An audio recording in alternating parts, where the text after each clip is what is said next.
프라임스 TV 새벽 기도회입니다. 오늘은 요한계시록 9장 17절 말씀으로 신천지 비유풀이 총회장 교주되다, 이런 제목으로 말씀을 전합니다. 17절 말씀을 보시면 이 같은 환상 가운데 그 말들과 그 위에 탄 자들을 보니 불빛과 자줏빛과 유황빛 호신경이 있고 또 말들의 머리는 사자머리 같고 그 입에는 불과 연기와 유황이 나오더라. 요한이 환상으로 본 것은 상징적인 내용입니다. 요한이 환상으로 본 그대로 말들의 머리는 사자머리 같고 그 말들 입에서 불이 나오고 연기가 나오고 유황이 나오고, 이것이 현실에서는 볼 수가 없습니다. 상징은 2000년 동안 모든 시대 사람들에게 적용이 가능한 겁니다. 이걸 한순간으로 보여주려면 상징으로 보여줄 수밖에 없는 것입니다. 그래서 요한이 본 환상이 우리 인간이 이해하기 힘든 그런 모습으로 나오는 겁니다. 그러나 이것이 상징이기 때문에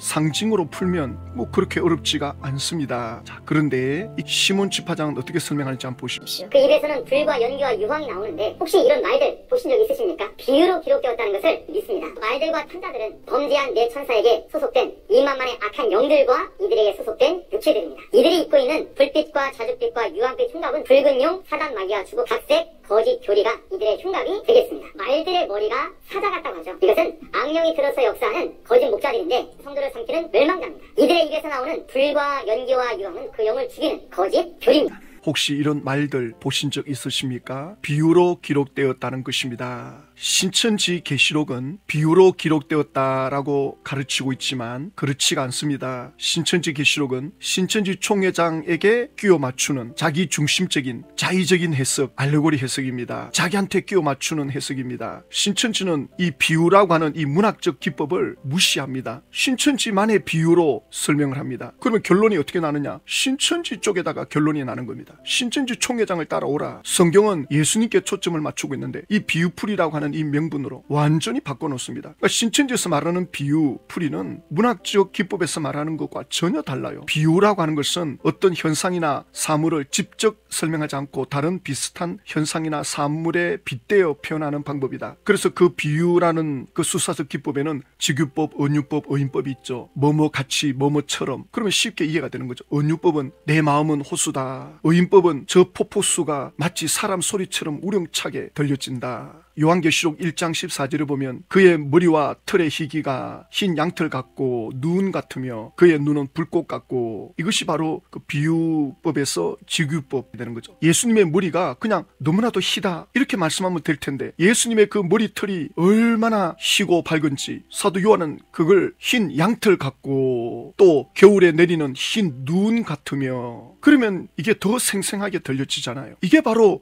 비유적 표현입니다. 이런 걸 비유라 그러는데 신천지는 비유에 대한 기본 원칙을 무시합니다. 예수님의 눈은 불꽃 같고 너무나도 예수님의 눈빛이 빛이 나기 때문에 불꽃 같다. 그런데 또 신천지 관계자는 이것이 어찌 예수님의 부활의 몸이라 할 수 있느냐. 예수님이 부활의 몸으로 사도 요한에게 영광스럽게 나타난 거죠. 얼마든지 예수님은 요한에게 예수님 자신을 영광스럽게 나타내 보여줄 수 있는 분이시죠. 예수님이 얼마나 영광스러운 분으로서 지금 통치하고 계시는지 그걸 설명해 주는데 이건 신령체다. 예수님의 부활의 몸이 아니다 이러는데, 이런 수사적 기법을 무시하면 엉뚱한 말이 나오는 겁니다. 이런 항의가 들어가니까 억지로 또 변명을 하는 것이 계시록의 비유는 다른 성경하고 다르다, 그렇게 억지를 부리면 안 됩니다. 그러면 상징은 뭐냐? 상징이란 추상적인 개념을, 추상적인 개념, 영적인 세계, 인간의 눈으로 볼 수가 없어요. 느낄 수가 없어요. 그래서 이 추상적인 개념을 직접 드러내지 않고 구체적인 대상으로 나타내는 표현 방법입니다. 그래서 원관념이 겉으로 드러나지 않고 보조관념만 나타나는, 보조관념의 의미를 다양하게 해석할 수 있는 그런 기법이 상징 기법입니다. 원관념이 드러나지 않는다. 예를 들어서 지금 요한계시록 1장은 이게 비유지 않습니까? 비유는 원관념이 나와요. 예수님의 머리털이 희다. 예수님의 머리털이 흰 양털 같고 예수님이 눈이 불꽃 같고, 그러니까 예수님의 눈에 대해서 설명을 하는 거죠. 그러니까 요한계시록 1장 이것은 예수님의 모습을 지금 말씀하고 있는 거죠. 이게 비유죠. 그런데 상징은 원관념이 없어요. 계시록 9장 17절 말 위에 올라탄 그 존재, 그 가슴에 호신경이 있는데 불빛이 나오고 자줏빛이 나오고 유황빛이 나오고 또 그 말들의 머리는 사자머리 같은데 그 입에서 불과 불과 연기와 유황이 나오더라.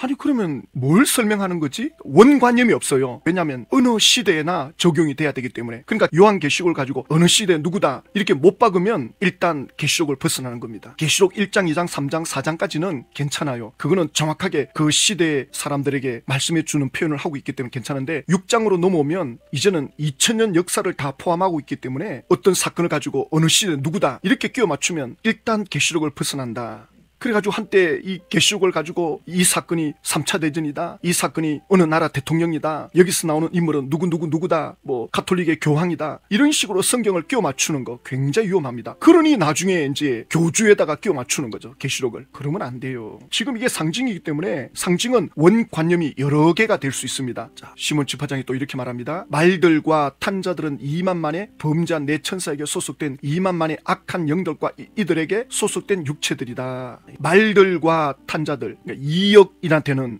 그 말들, 그 말 위에 올라탄 자가 있다는 거죠. 신천지는 이 비유풀이로 어떻게 말하느냐, 이 말들은 사람의 육체다, 말 위에 올라탄 자는 악한 영들이다. 그러면서 이 육체가 누구냐? 청지기 교육원의 목자들이다. 목자들 위에 올라타 있는 악한 영들. 그러면 2억 명이라고 하는 숫자를 설명해 줘야 될 것 아닙니까? 2억이라고 하는 엄청난 숫자가 지금 나오잖아요. 이거를 설명을 못합니다. 건드리질 않아요. 설명할 길이 없어요. 너무나도 많은 수인데 청지기 교육원 몇 사람 됩니까? 또 개신교 목사라고 해도 몇 명이나 되겠습니까? 이 2억 명이라고 할 정도면 어마어마한 숫자죠. 이걸 설명을 못합니다. 왜 못합니까? 총회장도 설명 못하고 신천지 지파장들도 설명 못하고 있고 자기들 마음대로 끼워 맞추니까 설명을 못하는 겁니다. 요한계시록이 말하고자 하는 원래 해석대로 하면 어렵지가 않아요. 억지로 풀 이유가 없습니다. 그러면서 하는 말이 이들이 입고 있는 불빛과 자줏빛과 유황빛 흉갑은 붉은 용 사단 마귀가 주는 각색 거짓 교리가 이들의 흉갑이 되겠습니다. 말 위에 올라탄 자가 있는데 말 위에 올라탄 자의 옷을 보니까 그 가슴에 빛이 나더라는 거예요. 자줏빛, 유황빛, 불빛, 이게 뭐냐? 거짓 교리, 사탄의 교리, 사탄의 교리인데 이 사탄의 교리를 이제 청지기 교육원 그 목자들에게 이제 영향을 끼친다는 거죠. 그러면 어떤 교리 내용인지 말해줘야 될 것 아닙니까? 왜 신천지 지파장은 이걸 말 못합니까? 교리 내용을 말해보십시오. 신천지 관계자들은 왜 지파장들에게 강사들에게 물어보지 못합니까? 어떤 교리입니까? 제일 중요한 걸 말 안 하고 넘어갑니다. 지금 이게 굉장히 중요한 내용인데 왜 이걸 설명 안 합니까? 기가 막힙니다. 그러면서 말들의 머리가 사자 같다고 하죠. 이것은 악령이 들어서 역사는 거짓 목자들인데 성도를 삼키는 멸망자입니다. 지금 영적 존재가 말 위에 올라탔는데 그 말의 머리가 사자 머리 같다. 사자 머리 하고 있는 이들은 거짓 목자들이다. 그 거짓 목자들은 청지기 교육원의 목자들이다. 그 청지기 교육원의 목자들에게 개신교 목자들이 다 따라 붙어 있다. 개신교 목자들은 전부 사탄의 종들이다. 개신교 목사들은 전부 마귀 종들이다. 거짓 교리를 가르치는 자다. 이렇게 프레임을 덮어 씌워요. 도대체 이 거짓 목자라는 근거가 뭡니까? 뭘 가지고 거짓 목자라 그럽니까? 뭘 가르쳤길래? 우리 개신교에서 거짓 목자라 할 때는 예수 그리스도를 왜곡시키는, 예수님을 예수님으로 전하지 않는 그러한 목자들을 거짓 목자라 그러거든요. 그러면 신천지에서는 도대체 뭐 어떤 내용을 가르쳤길래 이들을 향해서 거짓 목자라 그럽니까? 말씀해 줘야죠. 왜 이 중요한 내용을 언급을 안 합니까? 그러면서 이들의 입에서 나오는 불과 연기, 유황은 그 영을 죽이는 거짓 교리입니다. 장막 성전의 사람들을 죽이는 거짓 교리가 도대체 뭐 어떤 거냐 말입니다. 그걸 말씀해 줘야 될 것 아닙니까? 그거 설명 없이 넘어갑니다. 저는 이걸 들으면서 너무나도 궁금한데 도대체 뭘 거짓 목자들이 가르쳤길래 장막 성전의 사람들이 영적으로 다 죽느냐. 그러면서 하는 말이 이 멸망자 거짓 목자들 장막 성전의 성도들을 죽이는데 그 영을 3분의 1을 죽이는 사건이다. 계시록 9장 17절에 그 3분의 1이 죽는 사람의 수가 영적으로 죽는다는 말씀이 없어요. 영적으로 죽는다는 말씀이 어디 있습니까? 무슨 근거로 3분의 1의 사람들이 영적으로 죽습니까? 그리고 그 3분의 1은 장막 성전에서 나와가지고 이방 종교에 들어간 사람들 중에 목사 한 수 받는 17명입니까? 18명입니까? 그 정도의 사람밖에 안 되는데 그거 죽이려고 2억 명의 마병이 달라붙습니까? 이게 말이 안 맞다고요. 그리고 영적으로 죽였다면 그러면 영적으로 죽인 사람들이 증거로 있어야 될 것 아닙니까? 지금 신천지 총회장 혼자 말하는 것 전부 따라가고 있거든요. 지파장 강사들은 최소한 뭘 좀 확인이라도 해야 될 것 아닙니까? 적어도 가르치려면 무슨 근거를 가지고 가르쳐야지. 아무 근거도 없는 한 사람 말만 듣고 누가 그렇하더라 뭐라 하더라 그것만 듣고 총회장 머리에 빛이 나더라. 그걸 가지고 대단한 총회장이라고 말하는 신천지 강사를 볼 때 기가 막힙니다. 왜 주관적인 체험을 객관화시키느냐고요. 예수님의 그 부활의 몸을 400명이 보는 일시에 나타났습니다. 예수님의 부활의 몸을 누구 한 사람 보고 끝났습니까? 그런데 신천지 총회장 몸에 예수님이 영으로 재림했는데 아무도 본 사람이 없어. 총회장 혼자만 알고 있어. 그 누구도 본 사람이 없어. 이 주관적인 체험을 어떻게 객관화시키느냐고. 적어도 100명, 200명이 봤다. 그러면 말이 달라져요. 아무도 본 사람도 없고 지금 성지교육원의 목자들이 장막성전 사람들 3분의 1을 영으로 죽인다는데 그 죽었다는 사람 영으로 죽었으면 육으로 살아있을 것 아닙니까? 유재열 씨가 하는 말이 나는 이마희 씨하고 고소 고발한 것밖에 없다.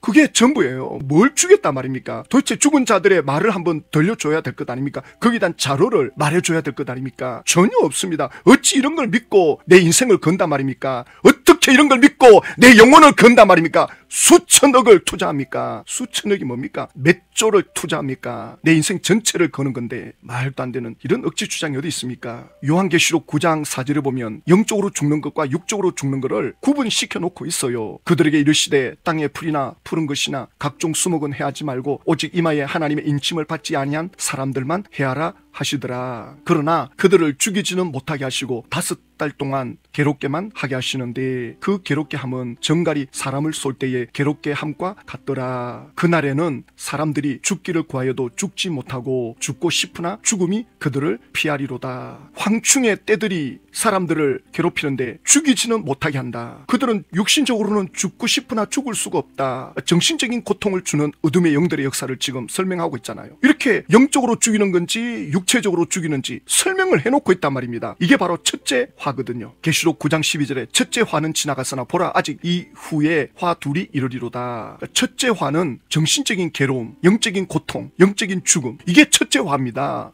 그리고 둘째 화는 지금 2억 명이 되는 마병들, 어둠의 영들이 실제로 사람을 죽이는 거예요. 지구 3분의 1의 사람들을 죽입니다. 이거는 어느 한 시점에서 죽이는 게 아니라 계속적으로 죽여가는 이 어둠의 영들의 역사입니다. 이렇게 첫째 화와 둘째 화를 구분시켜 놓고 있는데 신천지 이 집화장은 이들은 영적으로 죽는 거다. 그 영이 3분의 1이 죽는 거다. 그러면 증거를 제시하든가. 어느 하나도 제시하지 못하면서 왜 이렇게 억지로 풉니까? 베드로 3장 16절에 무식한 자들과 구세지 못한 자들이 다른 성경과 같이 그것도 억지로 풀다가 스스로 멸망에 이르느니라. 왜 억지로 풉니까? 자기한테 맞추려고. 신천지 교주를 교주되게 하기 위해서 이 계시록을 억지로 푸는 거예요. 신천지 총회장이 처음부터 억지로 풀었죠. 그런데 그 하수인들이 조금이나마 생각을 했더라면 집화장 강사로 가지 않았죠. 그 군중 심리에 너도 나도 왜 이렇게 억지로 풉니까? 그 길은 스스로 멸망하는 길입니다. 망하는 길이고 죽는 길입니다. 요한계시록 9장 17절에 이 말을 올라탄 이 영적 존재가 그 말 입에서 이 불을 뿜어낸다는 것은 불과 연기, 유황, 이 뜨거운 불을 말하죠. 연기. 그러니까 이런 현상으로 많은 사람이 죽어간다. 그러면 지금 우리 시대에는 무엇으로 사람들이 죽어가는가? 이상기온. 지금은 이상기온으로 많은 사람들이 고통을 겪고 또 지진이나 화산으로 인해서 수천 명이 지금 이번에 보도된 일본에서는 30만 명이 죽을 확률이 80%다. 지옥문이 열릴 참혹한 예고를 지금 일본 관계자들이 이구동성으로 말하고 있습니다. 곧 이게 일본에 일어난다. 30만 명이 죽을 거다. 엄청난 대지진이 일어난다. 그동안 또 많이 죽었고